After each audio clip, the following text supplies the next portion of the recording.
E neste bloco a gente aborda um assunto que tem deixado muita gente apreensiva: os recentes casos de intoxicação por metanol. Segundo o Ministério da Saúde, até agora são 43 casos notificados, parte deles já confirmados e outros em investigação. Desses 43 casos notificados, há 7 mortes também registradas, uma delas já confirmada e as outras em investigação. Os exames ainda vão apontar se a causa da morte de fato foi a intoxicação por metanol ou por outra razão. Para discutir esse assunto, a gente recebe aqui no Central Agora RN o professor Herbert Cizenando. Ele é coordenador da Liga Acadêmica de Toxicologia da Universidade Federal do Rio Grande do Norte, a quem eu agradeço a presença. Professor Herbert, seja muito bem-vindo. Boa tarde. Boa tarde a todos. Boa tarde a todos que estão nos assistindo, né? E é um prazer participar e colaborar com vocês. Professor Herbert, gostaria de iniciar nossa conversa pedindo para que o senhor explique para os nossos ouvintes o que é o metanol, né, e por que ele leva a esses quadros graves de intoxicação, podendo inclusive levar à morte. O que é o metanol? Então, vamos começar no início. Então, o metanol, na verdade, é um álcool e do nosso dia a dia a gente está muito acostumado a trabalhar com álcool na questão da exposição ao etanol, que é o álcool presente na bebida, o álcool que a gente utiliza com relação à limpeza, álcool de limpeza. E no caso do metanol, e a diferença entre eles, o etanol é um álcool com 2 carbonos e o metanol é um álcool com 1 carbono. Qual é o problema que eu possa ser exposto ao etanol e ao mesmo tempo eu tenho um problema sério que a gente está observando hoje em dia de intoxicação ao metanol? Que dentro do processo do metabolismo no nosso organismo, quando o organismo ele começa a metabolizar, que nada mais é do que aumentar a excreção, a liberação dessa substância do organismo, os subprodutos desse metabolismo, no caso do metanol, eles são muito mais tóxicos do que o do etanol, né? E aí nós temos todo o quadro atual da questão do risco à saúde que sempre existiu, né? E o que nós estamos observando, na verdade, é o número de casos agudos e o fato de, pela gravidade desses metabólitos do metanol, eles geram riscos. E aí o risco principal... ele vai desde a um quadro intenso, né, que a gente chama, por exemplo, no etanol de ressaca, uma ressaca muito forte, que vai evoluir para dores de cabeça muito intensas, que pode culminar com coma e tem como um dos reflexos mais ligados à intoxicação por metanol a cegueira. Professor, o senhor falou dos produtos oriundos desse metabolismo, né, do consumo do metanol. O mais prejudicial dele seria o ácido fórmico? Ácido fórmico. Explicando tanto o metanol quanto o etanol, por que eu comparo com o etanol? Porque o etanol é do nosso dia a dia, né? Nós convivemos com o metanol desde que o mundo é mundo, que o ser humano utiliza como droga lícita, como substância utilizada especialmente em ambiente social. Então, dentro do metabolismo, os álcoois geralmente sofrem o primeiro metabolismo, aí eles geram aldeído. E é justamente esse aldeído, no caso do etanol, que dá aquela sensação de ressaca. Por isso que tem indivíduos que têm ressaca mais forte ou menos forte, é justamente a capacidade de metabolizar o álcool até o aldeído, e tem indivíduos que rapidamente transformam o aldeído num ácido. E esse ácido depois ele vai ser excluído. No caso do etanol, ele vai ser aproveitado pelo organismo. Qual é o problema do metanol? O metanol ele também é metabolizado até um aldeído, que é o formaldeído, então é um aldeído diferente. Só que ao ser metabolizado de aldeído a ácido, o ácido formado, diferentemente do etanol que forma um ácido acético, e alguém pode perguntar, mas o que é o ácido acético? É um vinagre. É o mesmo constituinte do vinagre. Só que o nosso organismo ele aproveita esse ácido acético dentro do processo fisiológico. Já o ácido formado pelo aldeído do metanol, que é o ácido fórmico, o organismo ele não aproveita. Pelo contrário, ele rejeita sob a forma de ser uma substância extremamente tóxica. E aí, como é que é a ação dessa substância extremamente tóxica? Geralmente esse ácido fórmico ele tem uma tendência, que a gente chama na toxicologia, de uma avidez para determinadas áreas do nosso organismo, em especial no sistema nervoso. Professor, e como é que o metanol aparece numa bebida que as pessoas já estão acostumadas a consumir, né? A gente tem acompanhado os casos de intoxicação por metanol e o que os especialistas têm dito é que os maiores casos de presença de metanol estão nas bebidas destiladas. Isso. Então tá lá no uísque, na vodka, no gin. Como é que o metanol vai para lá, professor? É a partir da adulteração? E como é que a adulteração provoca a presença de uma substância como essa? Na verdade, hoje a gente está trabalhando muito com a questão do risco da adulteração vinculado todo ao processo da Polícia Federal. Mas assim, a presença do metanol dentro do processo de produção do etanol é uma coisa que pode acontecer. Por exemplo, a nossa região aqui a gente tem muita cana-de-açúcar, consequentemente tem muita produção de cachaça. Dentro do processo de produção de cachaça, que é a destilação, né, que são os destilados, eu tenho a primeira parte da produção de cachaça, muitas vezes ela é descartada. Por que ela é descartada? Porque nesse processo de destilação, muitas das vezes, a parte inicial contém resíduos de metanol. Então, a contaminação acidental ou natural por produção já existe. O problema atual é que, por toda uma complexa teia, né, dentro do crime organizado, de você piratear especialmente bebidas mais caras, e muitas das vezes essas bebidas mais caras elas eram pirateadas utilizando-se para isso álcool, etanol. Quando esse etanol ele era contaminado, eu tinha resquícios, resíduos de metanol nesse álcool clandestino utilizado para envasar muitas vezes ou para diluir.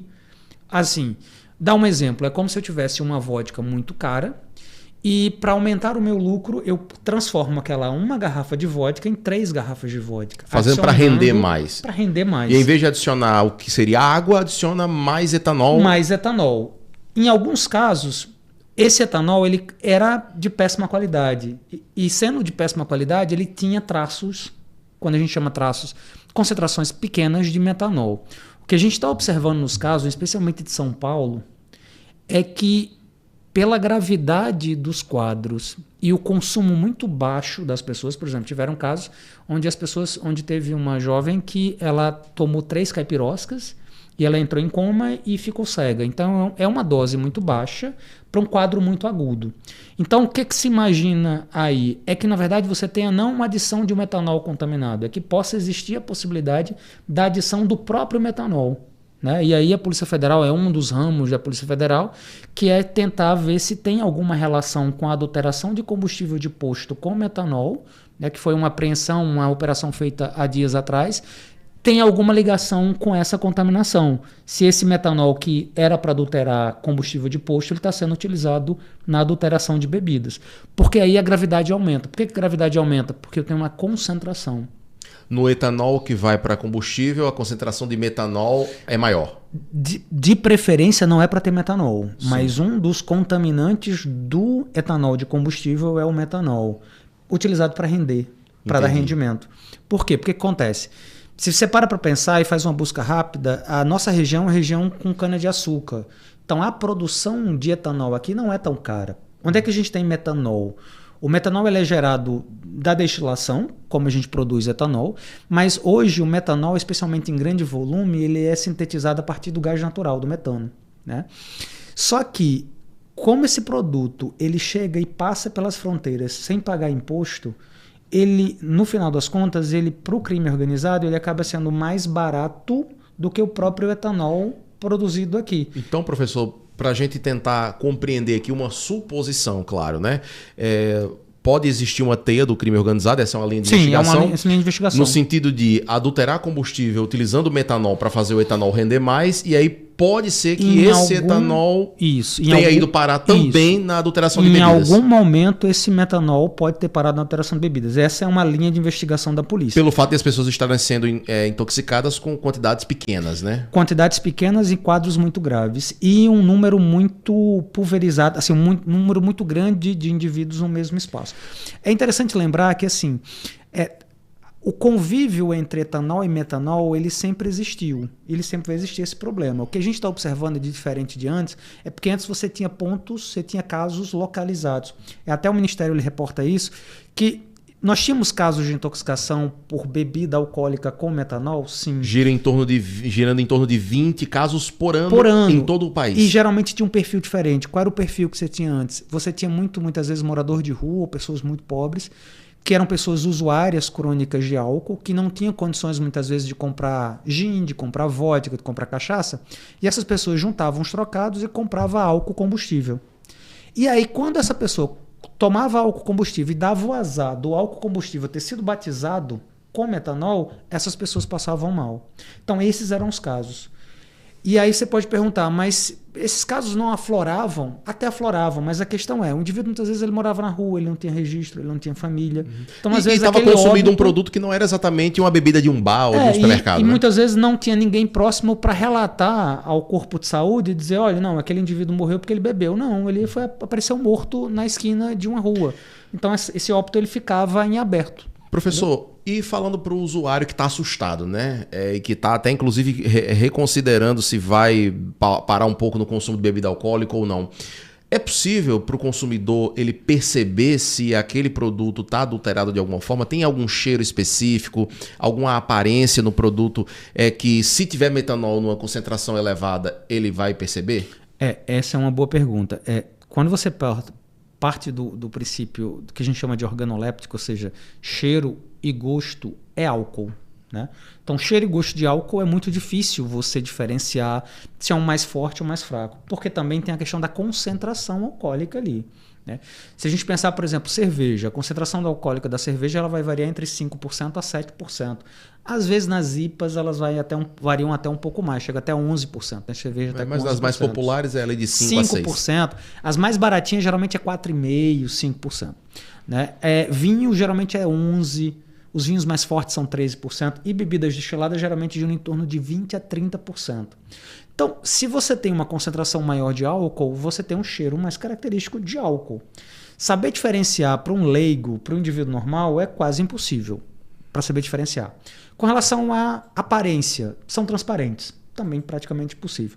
O que a gente sempre coloca na academia que, na verdade, esse metanol ele vem de uma adulteração. Se ele vem de uma adulteração, então eu tenho toda uma grade de situações que vão fazer com que aquele produto adulterado ele seja diferente do produto original de marca. Quais? Primeiro, rótulo. Então, se é um rótulo estranho, se é um rótulo mais simples do que aquele produto que você já consumia. Vamos imaginar um whisky. Então, você consome um whisky que custa um valor X. E aí você encontra esse whisky com valor pela metade do preço, 40% do preço, 30% do preço. Ele tem um rótulo um pouco simples demais, ele está com um gosto diferente do gosto, ou mais forte ou mais fraco, ou tem algo no gosto que é diferente, ou que o teor alcoólico dele está elevado. Ou seja, o que antes você tomava uma dose daquele whisky, você já ficava alegre, e agora você precisa tomar 2 doses para ficar alegre. Ou pior, com uma dose, você já tem uma ressaca que você nunca teve na vida. Então, isso é um sinal de alerta, né, que aquele produto é adulterado. E lembrando, hoje tudo gira em torno da adulteração com metanol, mas não necessariamente o metanol é o único produto que possa adulterar, que possa estar presente nas adulterações. A gente tem, por exemplo, casos de presença de outros agentes tóxicos, como metais, por exemplo, que isso é difícil porque ele não dá toxicidade aguda, né? O metanol, o indivíduo, ele entra em contato, os históricos que a gente tem em São Paulo, o indivíduo ele entrou em contato, em intervalo de 24 horas ele já começou a desenvolver, até menos, os sinais e sintomas. Tem determinados agentes que isso demora um certo tempo. Então, o que a gente passa para a população é que, em especial hoje, os produtos destilados, né, que se tenha cuidado no consumo, que se priorize locais de confiança. Então, se você já vai num determinado bar, já vai num determinado restaurante, você tem a confiança daquele bar, daquele restaurante que comprou aquele produto de forma correta. Então, é um passo a mais na segurança e prestar atenção nesses quadros.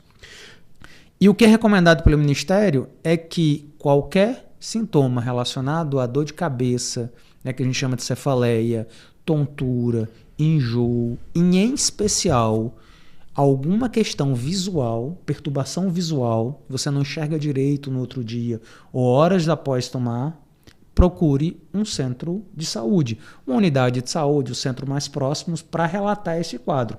Pode ser relacionado a uma ressaca por álcool normal, que seria benéfico, é bom, mas também pode ser um quadro inicial da intoxicação por metanol. E aí o metanol tem essa questão. Se você consegue o tratamento no início, você evita as fases seguintes, qual é o maior problema do metanol? O metanol ele vai entrar no organismo, ele vai se transformar em aldeído. Aldeído vai gerar aquela ressaca que nós conhecemos. Quando esse aldeído ele começa a se transformar em ácido fórmico, aí começam os problemas mais sérios. Esse ácido fórmico vai gerar no organismo o que a gente chama de acidose metabólica. E aí eu tenho uma cascata de acontecimentos que vão combinar inclusive, com uma falência múltipla de órgãos e outros fatores. Justamente o que eu queria lhe perguntar é, a partir de quanto tempo do consumo do metanol em uma proporção, né, elevada, o consumidor começa a perceber os sintomas de que ele está ali sendo vítima de uma intoxicação? É no momento da ressaca? Então, normalmente, se foi à noite, é no dia seguinte? Boa pergunta. Vai depender muito de organismo para organismo. Porque, por exemplo, a gente no nosso dia a dia, vamos imaginar que é um álcool, que é um drink, uma caipirosca, um gin. Tem pessoas que com gin elas já ficam bêbadas. Tem pessoas que tomam várias doses de gin e no outro dia zero ressaca. E tem pessoas que tomam uma dose e tem uma ressaca enorme no outro dia. Então isso depende muito do organismo e aí vai depender muito do metabolismo desse indivíduo. Eu vi uma entrevista do ministro que ele reforçando o caso das pessoas consumirem muita água alimentar. Por quê? O alimento ele reduz a absorção do álcool, então já é um ponto positivo, né? A hidratação aumenta a excreção do álcool, já é outro ponto positivo. Então você vai eliminar mais, você vai absorver menos. Então, hidratando bem e bem alimentado, ao beber, você já tem uma proteção. Outras questões também podem estar associadas. Porque, assim, por exemplo, uma coisa que não é muito falado, mas dentro do nosso metabolismo, o álcool, o etanol e o metanol, eles competem pelas mesmas enzimas. É tanto que isso faz parte do tratamento. Dentro do protocolo do Ministério, tem um protocolo de você, a partir do momento que você tem um paciente intoxicado com metanol, você tem um protocolo de administração médica, que a gente chama de álcool farmacêutico ou álcool medicinal, para que esse álcool medicinal ele faça uma competição com o metanol e evite que o metanol seja metabolizado ácido fórmico, entendeu? Perfeito. Então, é complexo. Você tem uma questão individual, você vai ter uma questão de como o indivíduo está hidratado, você tem uma questão da quantidade. E aí um grande problema do quadro atual de intoxicação é quão puro foi esse metanol colocado nessas bebidas. Que aí eu acho que não saiu os laudos ainda, para a gente saber, por exemplo, na proporção de 30% que está aquela vodka ou aquele gin, quantos por cento desses 30% eram de metanol? Será que era metanol puro adicionado com água ou era um metanol misturado com etanol? Porque isso vai se influenciar bastante. Professor, uma outra pergunta que eu gostaria de lhe fazer normalmente pelo histórico que o senhor tem de pesquisas em relação a esse assunto, quais são as bebidas mais adulteradas, né, pelos criminosos e que podem ali trazer o metanol? São as bebidas destiladas, essas bebidas com a concentração mais alta de álcool, ou pode ter também a intoxicação por metanol oriunda de um consumo de cerveja que tem uma concentração mais baixa? Isso, boa pergunta. Se a gente mais imaginar, a gente para e pensa, por que se adultera a bebida? Né? Por que a gente faz a adulteração da bebida? A adulteração da bebida ela é feita principalmente, né, nesse caso, a adulteração da bebida ela é feita para ter um ganho a mais de recurso. Né? Você conseguir ter um ganho a mais de recurso. Então, geralmente, as bebidas mais adulteradas são aquelas bebidas de preço mais alto. Né? Se a gente imagina, por exemplo, nos destilados, quais são os destilados de preço mais elevado? O whisky, né? Gin, especialmente gin de marcas caras, e vodka, especialmente de vodkas de marcas caras.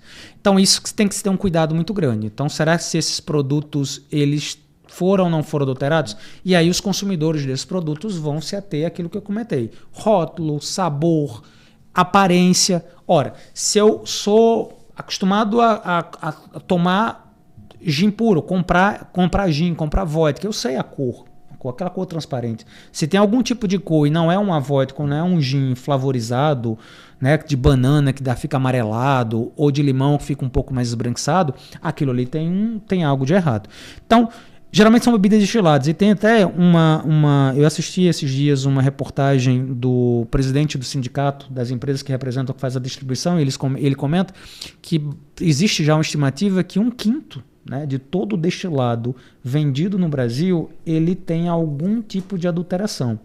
E vamos lembrar, hoje a gente está falando muito de metanol, sim, mas não significa dizer que esse 1/5 de adulteração ele seja 1/5 de adulteração com metanol, até porque não, porque se fosse, estaríamos conversando disso há muito tempo atrás, há muito mais tempo. O que aconteceu nesse caso agora foi pontualmente essa inserção do metanol nessa adulteração. Mas é um problema sério das bebidas destiladas. E aí um ponto, será que cerveja é uma bebida fermentada?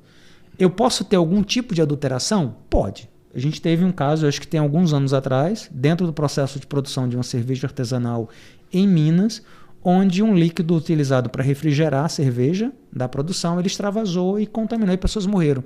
Mas isso foi um caso pontual relacionado ao processo de produção. A inserção da adulteração de cervejas, eu diria que seria um segundo plano. Por quê? Pelo preço. Né? Se você imagina que a adulteração ele vem para ganho de capital por parte do crime, isso está lá atrás. E aí é importante falar uma coisa. A gente produz muita cachaça. E aí a gente pode... A cachaça não é tão cara quanto vodka, quanto uísque, quanto gin. E então, a cachaça a gente tem que ter um certo cuidado. Por quê? Porque naquele processo de destilação que eu comentei, se o produtor da cachaça ele não exclui esse primeiro leva do destilado da cachaça, eu posso ter uma concentração pequena de metanol ali contaminando naquela cachaça.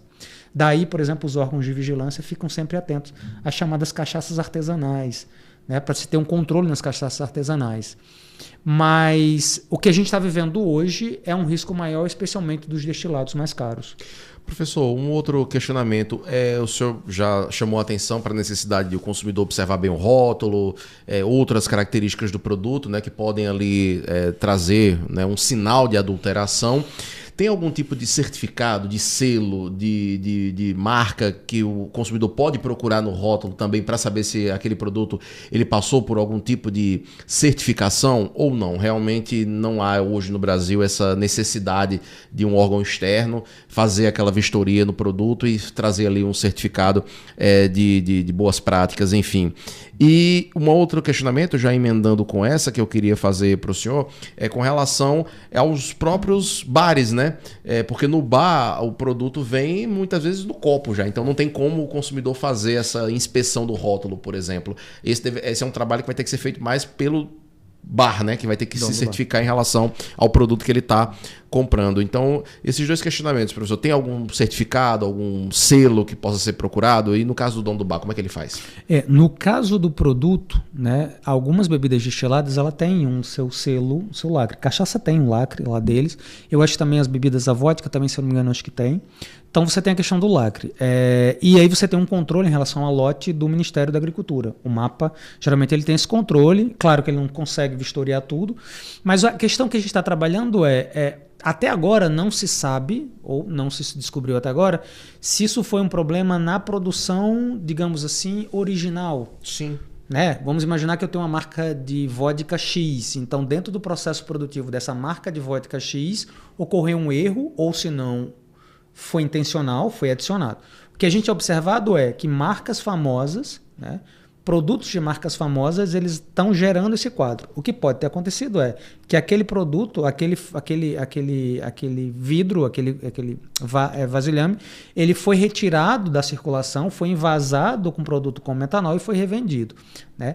E aí, esse é o problema. Então a gente sabe que hoje em dia, infelizmente, a adulteração e a pirataria, elas conseguem fazer muitas vezes um produto que é 99% idêntico a um produto original. Esse é um problema sério. Inclusive simulando até rótulo, os selos, até né? selo. Então até selo a gente tem. Por exemplo, a gente já tem casos de selos. Se a gente compra, por exemplo, água mineral, ela tem selo. Então, muitas vezes é possível, dentro da adulteração, se valer a pena se compensar, a gente tem a adulteração de selos. Então, assim, isso é um problema sério para a gente.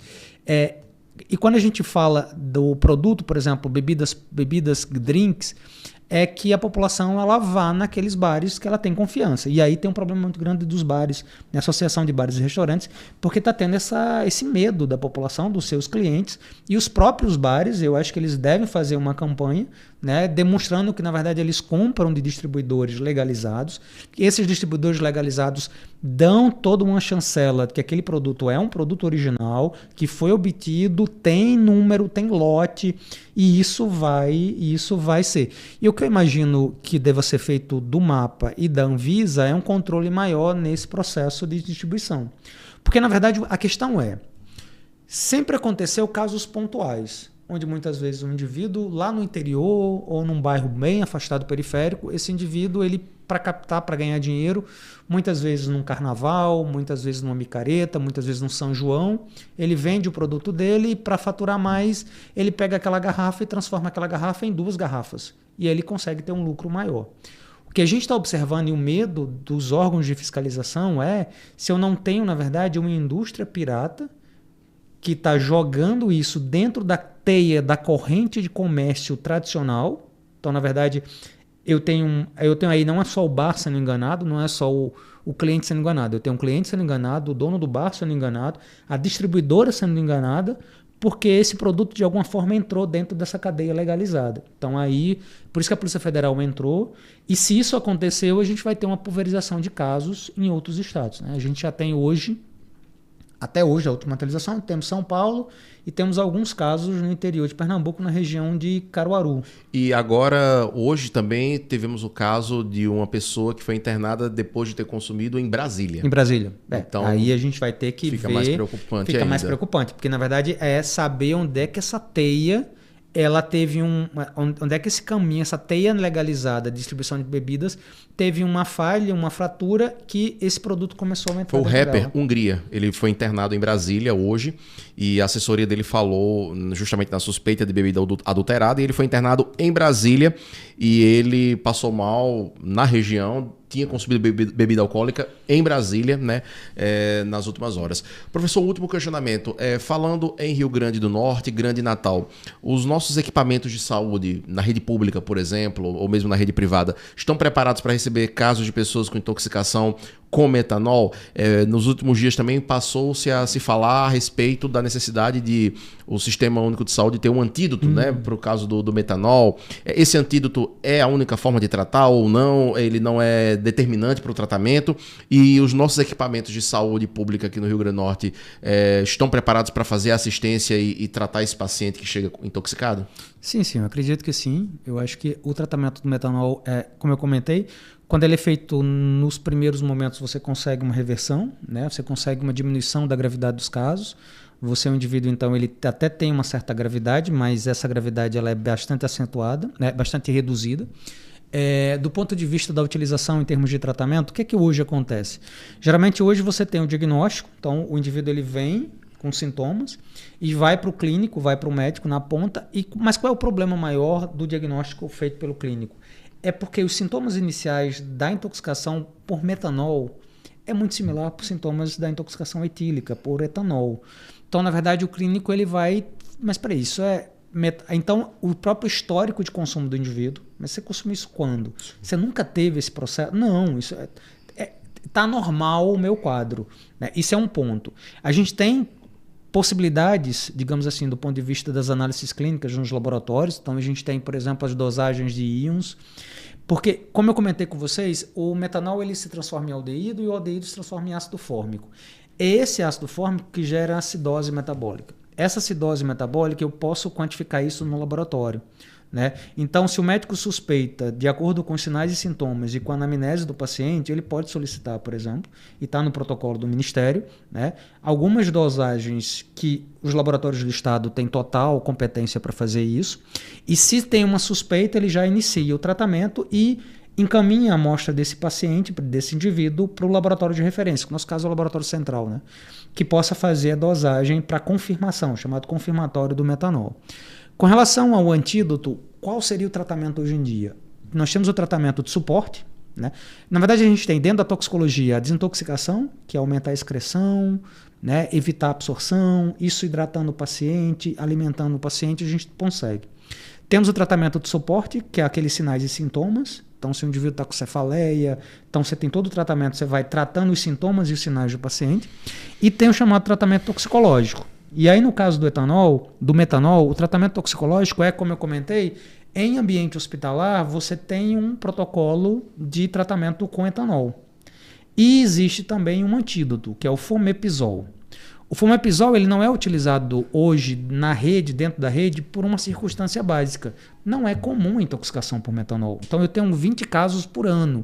Então não é comum. E ainda pulverizado no país todo. E é pulverizado no país todo. E vamos lembrar que é um produto que ele é caro, é um produto não produzido no Brasil e é um produto que vai se perder se ficar lá. E ele não é determinante para o tratamento, né? Não é determinante. Basicamente, o que o fomepizol vai fazer? Lembra da cadeia de álcool se transforma em aldeído, aldeído se transforma em ácido fórmico. O fomepizol, basicamente, ele vai bloquear a transformação do metanol em aldeído. Então, se o metanol ele bloqueia a transformação em aldeído, esse aldeído não se transforma em ácido fórmico.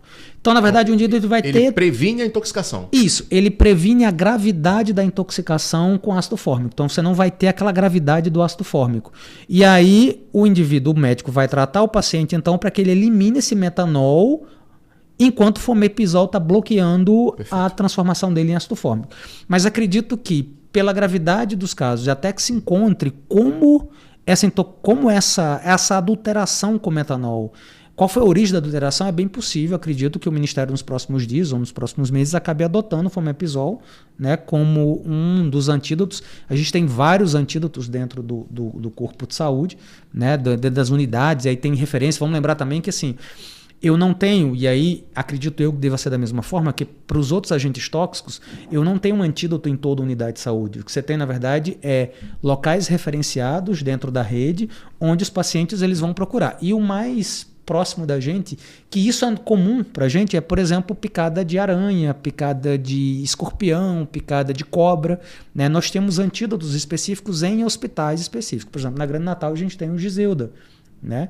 Lá o IMT com Giselda como ponto de referência para isso. Então acredito que o fomepizol, depois dessa quantidade de casos, ele possa entrar, mas ele não é, digamos assim, eu acho que assim, o cuidado do ponto de vista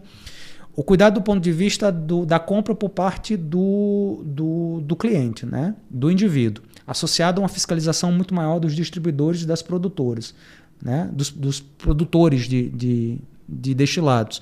E um suporte de atenção da rede, a gente já consegue segurar. Mas só um ponto para fechar, assim, é interessante para quem estiver nos assistindo, nos ouvindo, é que não adianta eu ter antídoto, não adianta eu ter fiscalização por parte da vigilância sanitária, não adianta eu ter o mapa ou a Anvisa no pé das distribuidoras e das produtoras, se a população acaba comprando um produto, muitas vezes 1/5, 2/3, metade de um produto que ela queria consumir e ela acabar consumindo esse outro porque ela vai pelo preço. Então a gente tem que parar, especialmente do ponto de vista de bebidas, de deixar de comprar pelo preço e pela procedência do produto. Né? Perfeito. Professor Herbert Zenando, coordenador da Liga Acadêmica de Toxicologia da UFRN, muito obrigado pela sua participação aqui do Central Agora e pelos esclarecimentos. Eu que agradeço e estamos à disposição.